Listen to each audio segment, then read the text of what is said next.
Are you wondering if your child has a learning disability? I certainly was. I think a lot of you can relate to our conversation today. Maybe you're wondering, now that you suspect a learning disability, what are your next steps? Or maybe you're considering pursuing a diagnosis, but you don't want your child to be labeled. Maybe that's what's going on in your head. You're going to enjoy today's conversation. We're talking about maybe my child is behind, what to do if you suspect a learning disability. My name is Diana Rolston, and I want to welcome you to Spark Homeschool Parent. Each week, I bring you strategies to ignite the spark that engages your child's learning. This conversation is for you if you're wondering, how do you know if your child has a learning disability? What are the signs? You might have thoughts or questions about where they are, what to compare your child's performances to. But we're going to go through today some signs of just some things to take a look at. You're going to enjoy today's conversation if you're wondering what you should do if you suspect a learning disability. This is Spark Homeschool Parent, and I'm Diana Rolston. And as you're joining us on our Facebook Live, just send a quick comment. Let me know who you are. I see these numbers, but I don't get a chance when we're doing the live to actually see any names. So send in a quick hi so I know who it is who's watching. Again, today's conversation is maybe my child is behind. What to do if you suspect a learning disability. I have 3 boys that I homeschooled through to graduation. And my first child was, like many, did really well academically. Actually did well at many things that he tried. And then our poor middle and second children, sometimes we just naturally compare. And I found that my second and third boys are twins, and it was just tough. It wasn't as easy for them to learn, and I really had some questions, and I wasn't sure where to turn, and that's what led me to train to be an educational therapist. I'm really excited about the conversation today because I have a guest with me. You can see my empty chair here. First time I have someone in the studio, my room with me. My guest that I have the pleasure of speaking with today always knew that she wanted to work with children. As a grad in child studies, she was looking to expand her knowledge and abilities to help others. She took NILD, which is National Institute of Learning Development, graduate courses, and is an educational therapist together with me at Spark Educational Therapy. Her experience taught her the importance of looking at every child holistically while fostering growth that will last him a lifetime. She loves the outdoors, and especially when she can bring a cup of tea with her. I was looking to see if she had her tea with her today, but it's in the other room. Help me welcome Julia Newcombe. Welcome. Today, we're going to be going through a list of questions that are found on the nildcanada.org website. And it's a list of questions particularly for 8 to 10-year-olds. But these actually, I was talking to a mom this morning who has a child who's older than this, and I said to her, just like think back, and also maybe some of these things your older child could continue to struggle with. So this is a good guideline to just like help you figure out, I guess, if there's a possibility that your child has a learning disability. So we're going to go through that list together and talk a little bit about that. You want to start? Yeah. So our first question is, does your child struggle with reading quickly and understanding what he or she has read? So this is a big one. We see it quite a bit, and a lot of times it has to do with fluency. So a few things you can think about is, are they reading with expression, or is it kind of dull? Or are they reading with rhythm and smoothness? And kind of how exciting maybe is it to listen to them reading? I remember fluency is the acronym EARS. E for expression, A for automaticity. When we're talking about automaticity, we're talking about, we're going to mention this again, but are those words coming quickly? And if they're not, there's many reasons that could be happening. Automaticity, rhythm, as Julia mentioned, and smoothness.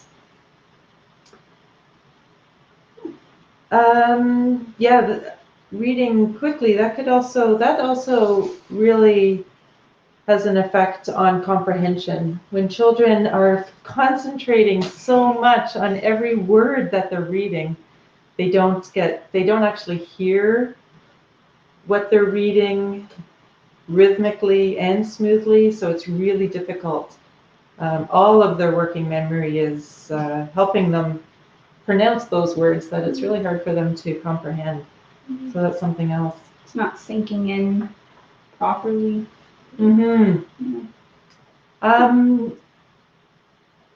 another thing it could be is visual processing. So are they seeing the words properly, or are they kind of jumbling them all together? Can they read across a page, or are they reading kind of down a page? Or how is that? And that will influence, obviously, understanding, because it won't line up. And so how is it supposed to make sense? And it will also be with quickness and how quickly they can read. As homeschool parents, sometimes, well, very often we think, oh, it's just going to come. But when you think about these underlying issues that could be the cause for not reading quickly or understanding, you can better comprehend why it's important to catch these issues early. The next question would be, does your child forget math facts?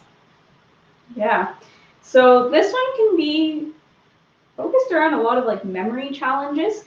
So are they remembering the things that they've learned about math? And this is where it becomes really important to build strategies so that those strategies can last throughout a whole bunch of math concepts and things like that. And so you can build on math understanding through these strategies, as well as strategies to help kind of bridge those weaknesses with the strengths that each student would have. We do find that a lot of the students that we work with do have memory issues. So child building their own strategies is really important.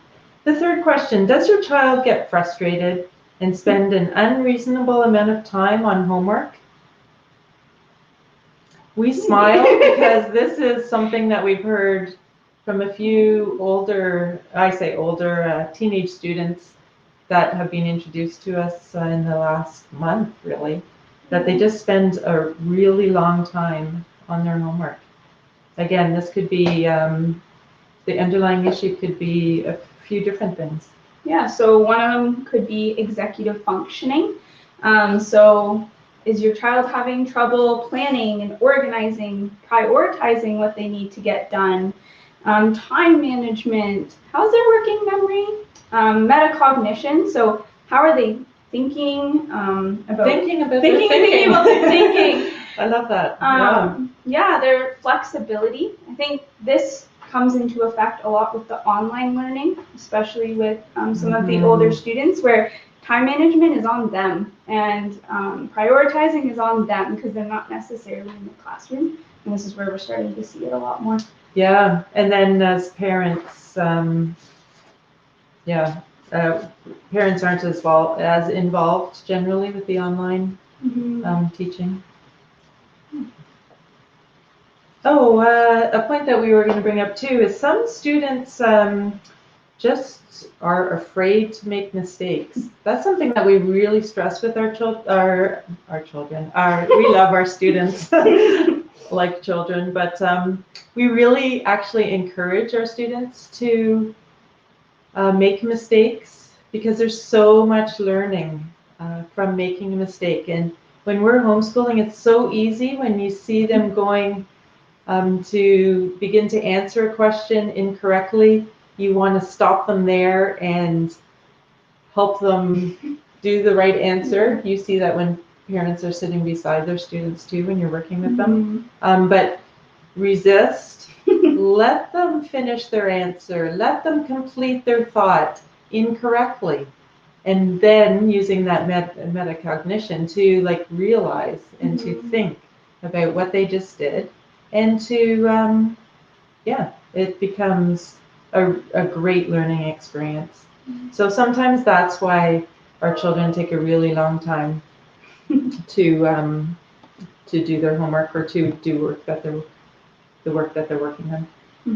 The fourth question, is your child aware of time? Maybe not.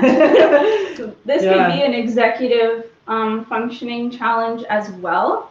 And so time management, did I just work on that for half an hour or an hour or 5 minutes, or how long did I spend on that? And that can be a challenge for a lot of our students to realize that some things will take longer than others, and some things will take a shorter amount of time. And that helps with their planning. Some of our students and some of your children have a hard time telling time too, but or even what date, like whether it's January or April. I mean, sometimes anyway. So that's something a child not being aware of time. The fifth question, does your child have difficulty organizing personal space and time? This again is an executive functioning related issue. The student that I was just working with says for him, if it's something important, he puts it in the exact same spot all the time and never loses it. But he's also the student who I couldn't find my erasers and half my pencils because he took them home, not really realizing or organizing his own things, so not even realizing that they weren't his. But that's something that we're working on. That would be and that could come out in school work. So can they find the things to get it done, or homework, or even chores? Organizing their day and time management, making sure they have enough time to get their checklist done. Maybe the checklist you gave them. And this is these are skills that we want to make sure that our children have so that they exceed in life. School is like a practice ground for that. Number 6, does your child have difficulty focusing? So this could be because of maybe a learning challenge or ADHD. And this is when creating strategies is extra important, because focusing is a big part of our lives and a big way of being able to get a variety of things done. So some things that could help are like a visual schedule or a checklist where they can physically mark that off. I know I find that's helpful for me, and a sense of accomplishment, like, yes, I did it. One thing too, at Spark Homeschool Parent, we're really, the S in Spark is strengths. So really important to know your child's strengths, passions, interests, and many times think about that when they're not, when we perceive that they're not focusing, like maybe this really is something that is not of interest, is not their strength. As homeschoolers, we have flexibility in what our children learn. There are some things for sure that our children just need to learn. So focus is absolutely important. Anything else you want to say about that? No. Number 7, does your child have difficulty following 3-step instructions or directions? So this could be related to holding things in their working memory. So how long can they hold the instructions that you gave them? It could look like saying, take out your notebook, turn it to page 28, and do questions 1 to 5. And that's too many steps or too many things to hold in there that maybe they get their notebook and then they're like, ooh, now what? And Yeah. so this is like an auditory memory challenge. So taking note would be a really big challenge because they are trying to process what they're hearing and trying to write it down. It's a lot going on. Mm-hmm. Also, yeah, sorry, I'm just looking at my notes. Following conversations, just in general life, this is the importance of auditory memory, is following in conversations, understanding what people are saying. Number 8, does your child have difficulty writing legibly? Yeah. So this could be fine motor, where the physical writing is difficult and fine motor needs to be strengthened. There could be a lack of detail, so maybe it's kind of legible, but kind of not, or some words are, some letters aren't, and so building that fine motor through different techniques can be really key to being able to read their assignments, read notebook work, different things like that. That makes me think about when children in school, when they have accommodations and they're just, instead of strengthening their fine motor skills and strengthening their grammar and their spelling, which we're going to come to, they will give a child a computer with auto check and just a different approach where we as educational therapists, and I believe you as parents, want to strengthen those underlying weaknesses that our children are experiencing. Number 9, does your child have difficulty spelling? Yeah. This is a big one. This is one that we see a lot.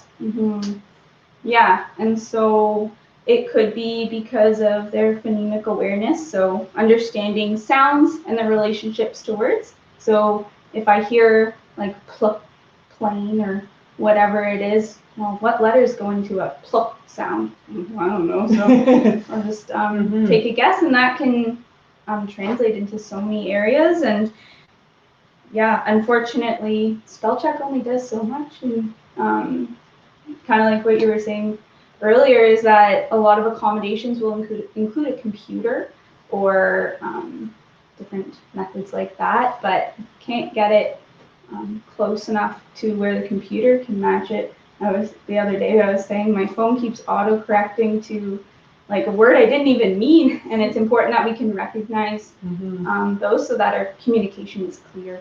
That reminds me, my son's name is William, and every time I start a sentence with W-I, it automatically says William, rather than with or anything else. So yeah, autocorrect is not always the best. And our final question, does your child have difficulty solving problems? Yeah, so this could come from their ability to think flexibly, to be able to critically think about their work or their surroundings or what's kind of going on around them. Or maybe they, like we were mentioning earlier, they really just don't want to make mistakes. And so they're trying to get it right the first time and can't think back critically on their work and kind of give it their own judgment. And Lots of really interesting questions.